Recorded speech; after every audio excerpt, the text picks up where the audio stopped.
मैं उससे कहती थी तुम ऐसे फ्रॉड में कैसे फंस गई, और वही बात मेरे साथ हो गई। लेकिन नानी जान, ये लोग प्रोफेशनल होते हैं, इनका काम है धोखा देना, इसमें आपका कोई कसूर नहीं है। ठीक कह रही है। अरे मैं वाकई बहुत बूढ़ी हो गई हूँ, सोच ही नहीं सकी, कुछ याद भी नहीं रहता।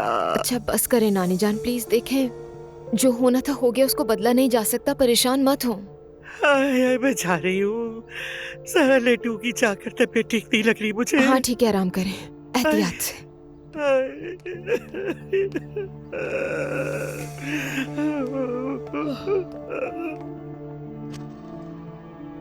ये तो बहुत बुरा हुआ है दुआ। अब क्या कर सकते हैं आपा?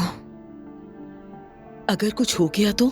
नहीं, अल्लाह ना करे कि नानी जान को कुछ हो, ठीक हो जाएंगी वो।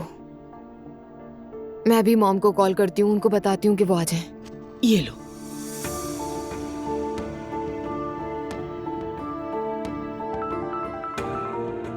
दुआ बेटा। मॉम, क्या हाल है? मैं तो ठीक हूँ, तुम्हारी आवाज ठीक नहीं लग रही। नहीं, एक मसला हो गया है। क्या हुआ?